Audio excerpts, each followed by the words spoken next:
তো স্বয়ং অনেক খুশি হয়ে যায়। পরদিন সে ইউনবিকে রিপোর্ট দেখিয়ে বলে, আমি সবাইকে সবকিছু সত্যি বলে দেওয়ার আগে তুই এই স্কুল ছেড়ে চলে যা। ইউনবি বলে, তোর যা করার করে নে, আমাকে আমার অপূর্ণ কাজটা পূর্ণ করতেই হবে। আমি এখান থেকে চলে যাব, কিন্তু যাওয়ার আগে তোকে বরবাদ করে দিয়ে যাব। সে তার মুখের উপর রিপোর্ট ছুঁড়ে মারলে স্বয়ং অনেক রেগে যায় এবং ইউনবির আইডি কার্ড আর ছবি ইয়ানের কাছে পাঠিয়ে দিয়ে বলে, এটাই সেই মেয়ে যার সম্পর্কে তুমি জানতে মরিয়া হয়ে আছো। ইয়ান এইসব দেখে একদম শকড হয়ে যায়। সে কি করবে কিছুই বুঝে উঠতে পারে না।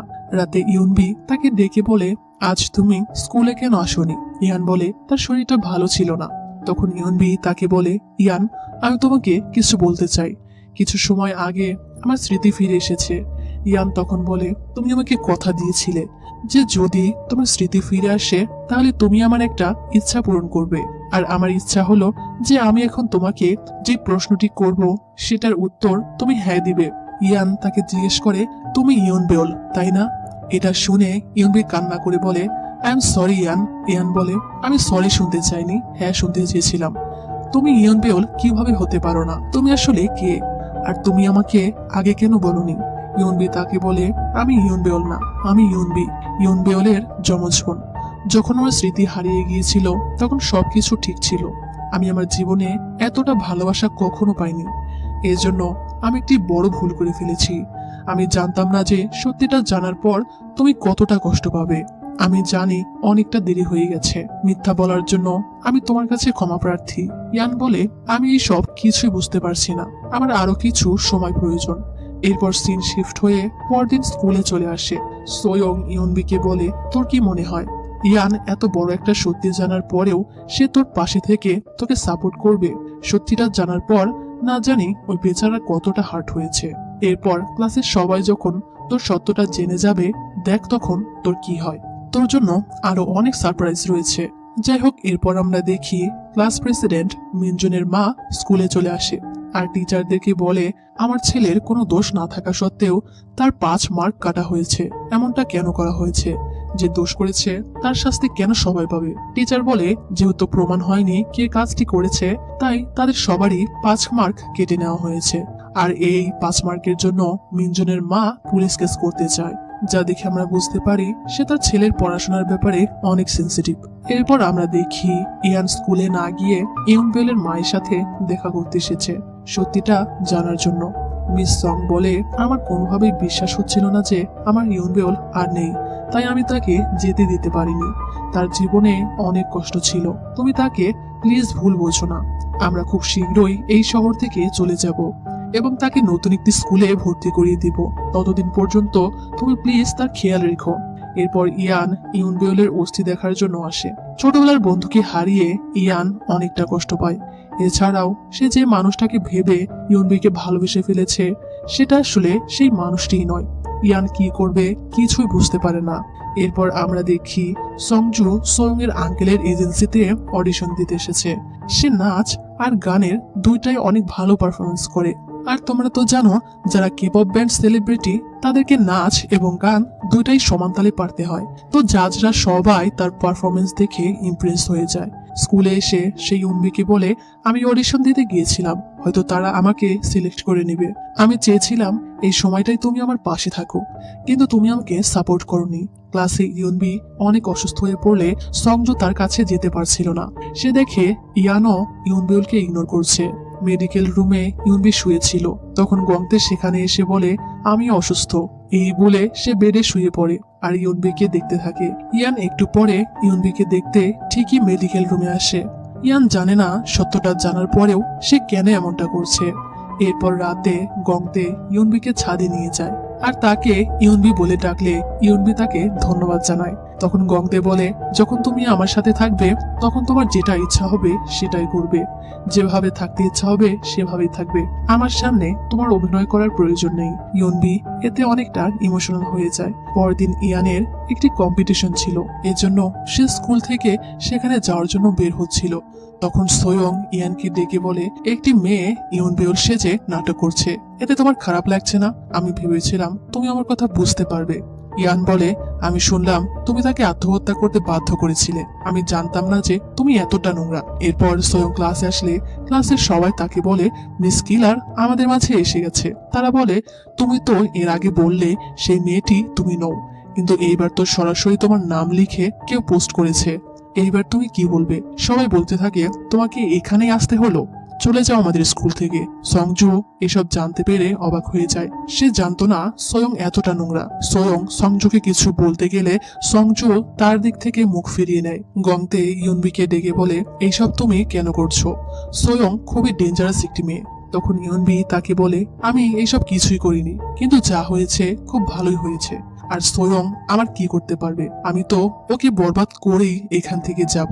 সোয়ং এইসবে অনেক রেগে যায় আর ইয়ানকে মেসেজ করে বলে যে আজকে আমি ইউনবির আসল পরিচয় সবার সামনে আনবো, তবে আফসোস তুমি এটা মিস করে ফেলবে। এইদিকে তখন ইয়ানের কম্পিটিশন কিছুক্ষণের মধ্যেই শুরু হয়ে যাবে, কিন্তু ইয়ান তার কম্পিটিশন ছেড়ে ছুটে স্কুলের দিকে আসতে থাকে। আর এইদিকে সোয়ং ক্লাসের সবাইকে বলে, ওই পোস্টের মিস কিলার আমি।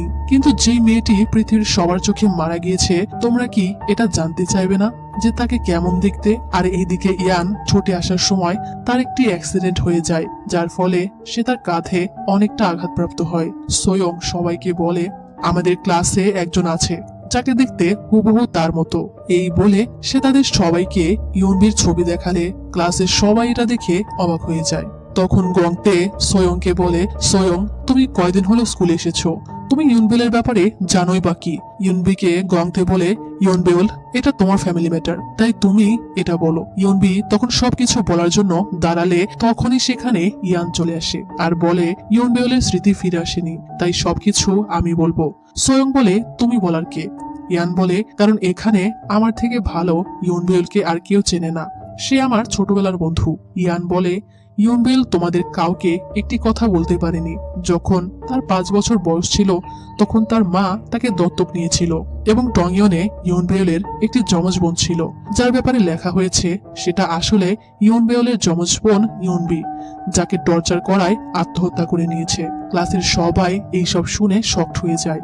সোয়ং বলে, ইউনবি মারা যায়নি, এটাই ইউনবি, ও ইউনবেল হওয়ার নাটক করছে। ইয়ান বলে, তাহলে তোমার জন্য যে মারা গেল সে কে ছিল? আর এটা শুনে সোয়ং নিশ্চুপ হয়ে যায়, কারণ তার কাছে এটার উত্তর নেই। সে জানে না যে কে মারা গিয়েছে। সবাই তাকে নিয়ে মজা করতে থাকে। আর এই সব কথা বলার পর ইয়ান ব্যথায় পড়ে গেলে তাকে তাড়াতাড়ি হসপিটালে নেওয়া হয়। ডক্টর জানায় তার কাঁধ অনেকটা আঘাতপ্রাপ্ত হয়েছে, এটা ঠিক হতে প্রায় 1 বছর সময় লাগবে, তাই সে এখন সুইমিং করতে পারবে না। যা শুনে ইয়ানের বাবা চিন্তিত হয়ে যায়, কারণ এতে ইয়ানের ক্যারিয়ার নষ্ট হয়ে যাবে। ইয়ানের কোচ তাকে অভয় দিয়ে বলে সে ইয়ানকে সুস্থ হতে সাহায্য করবে। পরদিন ইউনবি তার সাথে দেখা করতে আসলে ইয়ান রেগে তাকে চলে যেতে বলে। ইয়ান তার সাথে মিসবিহেভ করলে সে এতে অনেকটা কষ্ট পায়। বসে কান্না করতে থাকলে গংতে তাকে সান্ত্বনা দেওয়ার চেষ্টা করে। এরপর আমরা দেখি মিনজুন মিস্টার কিমের কাছে তার ভুল স্বীকার করে যে ওই ল্যাপটপ গুলো সেই নষ্ট করেছিল। মিনজুন বলে, আমার প্রজেক্ট খুব একটা ভালো হয়নি, আমার থেকে স্বয়ং বেশি নাম্বার পেয়ে যেত। আমার মা আমাকে বলেছিল যে কোনোভাবেই যেন স্বয়ং আমার থেকে বেশি নাম্বার না পায়, এই জন্যই আমি এই কাজটি করেছিলাম। আসলে মিনজুনের মা তাকে অতিরিক্ত পড়াশোনার চাপ দিত, যার ফলে সে বেশিরভাগ সময় ডিপ্রেশনে ভুগত। মিস্টার কিম তার এইসব কথা শুনে হতবাক হয়ে যায়। আর এই ভুল স্বীকার করার কারণে বাড়িতে আসলে তার মা তাকে থাপ্পড় মেরে বলে, কালই স্কুলে গিয়ে টিচারকে বলবে যে তুমি যা বলেছো সব মিথ্যা, কারণ তাদের কাছে কোনো প্রমাণ নেই। পরদিন স্কুলে মিস্টার কিমের ডেস্কে একটি বই দেখে সে অনেকটা ভয় পেয়ে যায়। সাথে সাথে সে বইটি ডাইরেক্টরের কাছে নিয়ে আসে আর বলে, আপনি কি জানেন এটি কোন বই? এই বইটি 1 বছর আগে যখন সুইন মারা গিয়েছিল তখন তার টেবিলের উপর ছিল। ডাইরেক্টর বলে, এই বই এখানে কি করে এলো? মিস্টার কিম বলে, আমি জানি না কে এসব করছে, কে নিয়মিত সুইনের নাম করে আমাকে মেসেজ দিয়ে যাচ্ছে। আমার মনে হচ্ছে সত্যিটা খুব শীঘ্রই সামনে চলে আসবে। তখন আমি আপনাকে বলেছিলাম যে নিজের ভুল স্বীকার করুন আর ক্ষমা চান, কিন্তু আপনি আপনার স্কুলের বদনাম হবে বলে সত্যটা লুকিয়ে গেছেন এবং আমাদেরও মুখ বন্ধ করে দিয়েছেন। পাপের শাস্তি না পাওয়া পর্যন্ত আমাদের এইসব সহ্য করে যেতেই হবে। এই বলে মিস্টার কিম রেগে চলে যায়। এরপর সোয়ং ইউনবিকে বলে, আমি জানতাম না যে ইউনবেল এখানে এতটা ফেমাস। তবে তুমি তো ইউন বেউল নও। ইউনবি বলে, তুমিও আমার মতো ফেমাস হয়ে গেছো। স্কুলের এমন কেউ নেই যে তোমাকে চেনে না, সবাই তোমাকে কিলার হিসেবে চেনে। সোয়ং বলে, ইয়ান কতদিন এইভাবে তোমাকে সাপোর্ট করবে? আমি জানি খুব শীঘ্রই সে তোমার পরোয়া করা ছেড়ে দিবে, আর তুমি দেখতে থাকো, এভাবেই আমি তোমার সমস্ত বন্ধুদের তোমার থেকে দূরে সরিয়ে দিব। আর সোয়ং এর এই কথাটি তখন সংজু শুনে ফেলে এবং সে বুঝতে পারে যে সোয়ং শুধুমাত্র তাকে ব্যবহার করছে ইউনবেলকে কষ্ট দেওয়ার জন্য। এরপর থেকে সংজু সোয়ংকে অ্যাভয়েড করে ইউনবেলের সাথে থাকতে শুরু করে। তার কাছে সোয়ং এর আঙ্কেলের এজেন্সি থেকে ফর্ম ফিল আপ করে ডিল সাইন করার অফারও চলে আসে। এদিকে মিনজুন আজ সারাদিনে স্কুলে না গিয়ে রাস্তায় রাস্তায় ঘুরছিল। সে বুঝতে পারছিল না যে সে কি করবে। একদিকে তার মায়ের প্রেশার, আরেকদিকে তার মন মিথ্যা বলার জন্য সায় দিচ্ছে না। রাতে স্কুল শেষে ইউনবি ইয়ানকে দেখতে আসলে ইয়ান বলে, তোমাকে না বলেছি তুমি আমার সামনে আসবে না? তোমার দিকে তাকাতেও আমার ভয় করে। আমি বুঝতে পারি না যে তোমাকে কি নামে ডাকবো। তুমি আমার সাথে নাটক করে একদমই ঠিক করোনি। ইউনবি বলে, যদি তুমি আমাকে এতটাই অপছন্দ করো তাহলে কাল সবকিছু ছেড়ে ছুড়ে কেন আমাকে সাহায্য করতে গিয়েছিলে? তোমাকে মিথ্যা বলার জন্য আমারও কষ্ট হচ্ছে। তুমি পারলে আমাকে ক্ষমা করে দিও। আর আমি এখন চলে যাচ্ছি, কিন্তু কাল আমি আবার ওইখানে আসবো। তুমি আমার সাথে দেখা করতে না চাইলেও আমি তোমার সাথে দেখা করতে আসবো। যাই হোক, এইদিকে সোয়ং সংজুকে একটি কফি শপে নিয়ে আসে আর বলে, আমি তো ভেবেছিলাম তুমি আর আমি অনেক ক্লোজ ফ্রেন্ড, তাহলে তুমি কেন আমার সাথে এরকম করছো? সে বলে, তুমি কি সত্যি আমাকে কখনো বন্ধু ভেবেছো, নাকি ইয়নবেলকে বিরক্ত করার জন্য আমাকে ব্যবহার করেছো? সোয়ং বলে, যদি এমনটাই হতো তাহলে কি আমি আমার আঙ্কেলকে বলে তোমার জন্য আলাদাভাবে অডিশনের অ্যারেঞ্জ করে দিতাম? আমার আঙ্কেল তোমাকে সাইন করতে চায়। তুমি বললে আমি এখনই তার সাথে কথা বলছি। সোয়ং তার আঙ্কেলের সাথে কথা বললে সংজু তার থেকে ফোন নিয়ে বলে, আমি আপনাদের সাথে কাজ করব না। এই বলে কল কেটে দিয়ে সে সোয়ংকে বলে, শোন, আমি একজন সেলিব্রিটি অবশ্যই হতে চাই, কিন্তু আমি এতটাও খারাপ নই যে এই জন্য আমি আমার ফ্রেন্ডকে কষ্ট দিব। আমাকে তুই ইউনবেলের থেকে দূরে সরিয়ে দিবি, তাই না? আমি এটা কখনোই হতে দিব না। এই বলে সে রেগে চলে যায়। আর এরপর সোয়ং এর মা ডাইরেক্টরকে বলে ইউনবেলকে স্কুল থেকে বের করে দিতে, কারণ ইউনবেলের জন্যই নাকি তার মেয়ে ঠিকভাবে পড়াশোনা করতে পারছে না। সোয়ং এর বাবা যেহেতু গত বছর সুইনের কেসের ব্যাপারে সাহায্য করেছিল, এজন্য সে ইউনবেলকে বের করার নোটিশ দিলে মিস্টার কিম এসে তাকে বলে, এইসব কি হচ্ছে? ইউনবেলকে হঠাৎ কেন স্কুল থেকে বের করে দেওয়া হবে? ডাইরেক্টর বলে, সুইনের কেস আবারও মাথা চাড়া দিয়ে উঠলে ইউনবেল আমাদের গলার কাটা হয়ে দাঁড়াবে, কারণ সুইনের কেসের একমাত্র সাক্ষী হলো ইউনবেল, আর এজন্যই আমি তাকে বের করে দেওয়ার সিদ্ধান্ত নিয়েছি। মিস সংকে ব্যাপারটা বললে সে বলে, আমার মেয়ের কোনো দোষ ছাড়াই আপনারা তাকে কিভাবে বের করে দিতে পারেন? আপনারা এটা অন্যায় করছেন। আপনাদের দায়িত্বহীনতার কারণে সে ট্রিপে গিয়ে হারিয়ে গিয়েছিল, তাই এখন আমি আপনাদের বিরুদ্ধে কেস করতে যাচ্ছি। এই বলে সে চলে যায়। এরপর ক্লাসের সবার সামনে মিনজুন তার ভুল স্বীকার করে আর সবার থেকে ক্ষমা চায়। সে বলে, আমি অনেক বড় ভীতু। সেই ল্যাপটপগুলো আমি নষ্ট করেছিলাম, আর এর জন্য আমি অনুতপ্ত। সত্যিটা বলতে আমি ভয় পাচ্ছিলাম, কিন্তু কাজটি করার পরে আমার একটুও ভালো লাগেনি। এই কষ্টটা আমি কখনোই ভুলবো না। মিস্টার কিএম সবাইকে বলে, মিনজুন জানতো যে সত্যিটা স্বীকার করলে সে প্রজেক্টে 0 মার্কস পাবে, কিন্তু তারপরও সে তার ভুল স্বীকার করেছে, কারণ মিনজুনের কাছে গ্রেডের থেকেও বেশি গুরুত্বপূর্ণ হলো তোমরা সবাই। তাই তোমরা অবশ্যই তাকে বোঝার চেষ্টা করবে। স্কুলে নোটিশ টানানো হয় যে ইউনবেলকে বের করে দেওয়া হবে, যা দেখে সবাই অবাক হয়ে যায়। গংতে এই নোটিশ দেখে রেগে ছিঁড়ে ফেলে দেয়, আর স্বয়ং তো এতে অনেক খুশি হয়ে যায়। ইউনবি তাকে বলে, আমি আমার ইচ্ছায় এখান থেকে যাব, সেভাবে নয় যেভাবে তুই চাস। পারলে আরো বেশি চেষ্টা করে দেখতে পারিস। বাড়িতে এসে গংতে তার বাবাকে বলে, আমার বন্ধুকে স্কুল থেকে বের করে দেওয়া হচ্ছে, আমার এতে খুবই খারাপ লাগছে। তার বাবা বলে, তোমাকে না বলেছিলাম যে তুমি ইয়নবেলের থেকে দূরে থাকবে? গংতে বলে, আমি আপনার প্রতিটা কথা শুনতে বাধ্য নই। আমার জীবনেও কিছু ভালো লাগা থাকতে পারে, এতটুকু বুঝতে পারলেই হয়তো আপনি বাবা হওয়ার যোগ্য হতেন। এই বলে সে চলে যায়। এদিকে মিনজুন সারাদিন আজ বাড়ি যায়নি। তার মা তাকে মেসেজ করে তাড়াতাড়ি বাড়িতে যেতে বলে। মায়ের অমান্য করে সে ক্লাসে তার ভুল স্বীকার করে নিয়েছে, তাই সে বাড়ি যেতে পারছিল না। তখন সে তার বাবাকে মেসেজ করে বলে, বাবা, আমাকে ক্ষমা করে দিও, আমি তোমাদের ছেড়ে চলে যাচ্ছি। আমি ছাদ থেকে ঝাঁপ দিয়ে আত্মহত্যা করতে বাধ্য হচ্ছি। আমার আর কিছুই করে নেই, আমি এত প্রেসার নিতে পারছি না। এই মেসেজ দেখে মিনজুনের বাবা তাড়াতাড়ি ছাদে চলে যায়। গিয়ে দেখে সেখানে মিনজুন বসে আছে। সে তার বাবাকে বলে ছাদের দরজাটা তালা দেওয়া, এজন্য আমি ছাদে যেতে পারিনি বাবা। তার বাবা তার থেকে জানতে চায় সে এমনটা কেন করতে যাচ্ছিল। মিনজুন বলে আমি মাকে ঘৃণা করি, কিন্তু আমি তাকে ঘৃণা করতে চাই না। মিনজুনের মা তাকে বলে ছাদে তুমি কেন গিয়েছিলে? যদি তোমার কিছু হয়ে যেত তাহলে আমরা কি নিয়ে বাঁচবো? আমরা সবকিছু তো তোমার জন্যই করি। মিনজুন তার মাকে বলে আমাকে হারানোর বদলে তুমি কি তোমার লোভকে হারাতে পারবে না মা? ছেলের মুখে এমন কথা শুনে তার মা প্রচুর কান্না করতে থাকে এবং সে তার ভুলটা বুঝতে পারে। পরদিন আমরা দেখি মিস জাং সবসময় সন্দেহজনকভাবে ইউনবিওলকে ফলো করত। স্কুল ছুটির পর ইউনবি ইয়ানের সাথে দেখা করতে আসে। ইয়ান তখন পুলের পাশে দাঁড়িয়েছিল। ইউনবিকে দেখে সে তাকে চলে যেতে বলে। ইউনবি বলে তুমি আমাকে ঘৃণা করো তাই না, কারণ আমার জন্যই তোমার কাঁধে ইনজুরি হয়েছে। ইয়ান বলে এসবের সাথে তোমার কোনো সম্পর্ক নেই। সে বলে তাহলে তুমি সুইমিং কেন করছো না? তুমি কি পানিতে ভয় পাও? তুমি কি জানো যখন আমি সুইসাইড করতে পানিতে ঝাঁপ দিয়েছিলাম তারপর থেকে আমি পানি দেখে ভয় পেতাম। যখন সুইসাইড করার চেষ্টা করেছিলাম আমি অনেক ভয় পেয়েছিলাম, তাড়াতাড়ি পানি থেকে বাইরে বের হতে চাইছিলাম। আর সেই সময়টাই আমি বুঝতে পারি যে আমি বেঁচে থাকতে চাই, কারণ বেঁচে থাকাটাই জীবনের সবচেয়ে বড় পাওয়া। যখন তোমাকে দেখতাম তখন আমার অনেক ভালো লাগতো। আমি চাই না তুমি এভাবে তোমার জীবনটা বরবাদ করে দাও। এজন্য প্লিজ সব ভুলে আবারও সুইমিং করতে শুরু করো। ইয়ান তাকে কিছু না বলে সেখান থেকে চলে যায়। তখন ইউনবিকে কেউ মেসেজ করে তাদের স্কুলে ডেকে পাঠায়। বাড়িতে গংতে তার বাবার কিছু ডকুমেন্টস এর ভেতরে সুইনের পোস্টমর্টম রিপোর্ট দেখে সেটা চুরি করে নেয়, কারণ এই কেসের জন্যই ইউনবেলকে স্কুল থেকে বের করে দেওয়া হচ্ছে। সে এসবের পেছনে সত্যটা জানতে চায়। এদিকে ইউনবি বাড়ি না গিয়ে আবারও ক্লাসে চলে আসে। তখন মিস জাং হুডি পরা অবস্থায় তার সামনে আসে এবং তাকে জিজ্ঞেস করে তোমার কি সুইনের কথা মনে আছে, যাকে তুমি নিজের বন্ধু বলতে? তুমি কি সেসব ভুলে গেছো যা তুমি তার সাথে করেছো? ইউনবি তো এইসব কিছুই জানতো না। মিস জাং বলে যখন সুইন মারা গেল তখন তুমি তাকে একা ছেড়ে দিয়েছিলে। তুমি যদি তাকে একটু সাহায্য করতে তাহলে সে এইভাবে মারা যেত না। আর এরপর তুমি কি করলে? তুমি সত্যটা জেনেও পুলিশকে মিথ্যা বয়ান দিলে, যার ফলে তার খুনিরা এখনো বাইরে ঘুরছে। সে ইউনবিকে ধাক্কা দিয়ে ফেলে দিয়ে বলে আজকে তুমি বুঝতে পারবে যে একলা থাকলে কেমন লাগে, যখন কেউ তোমার সাহায্য করে না।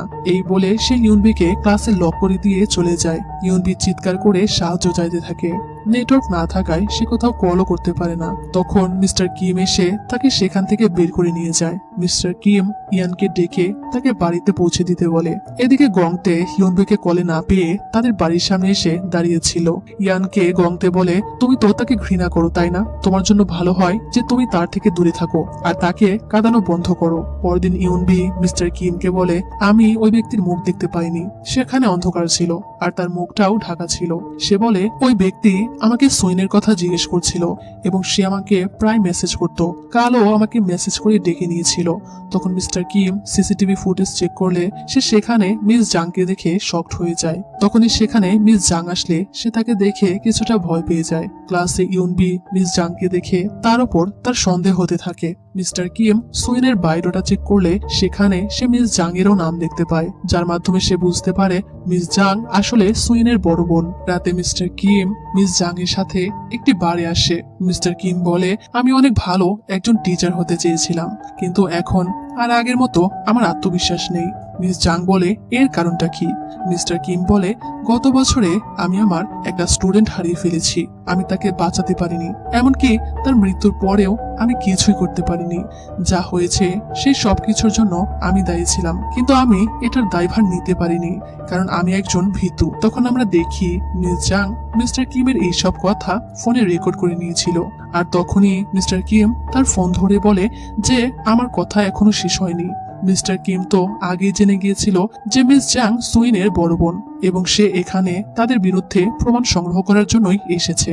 মিস্টার কিম তখন বলে আমি জানি তুমি সুইনের বড় বোন, এটাও জানি কাল রাতে তুমি ইউনবেলকে ক্লাসে লক করে দিয়েছিলে। ক্ষমা চেয়ে এখন আর কিছুই হবে না, তারপরও আমি তোমার থেকে ক্ষমা চাই। তোমার যা করার তুমি আমার সাথে করো, কিন্তু কোনো স্টুডেন্টদের ক্ষতি করো না।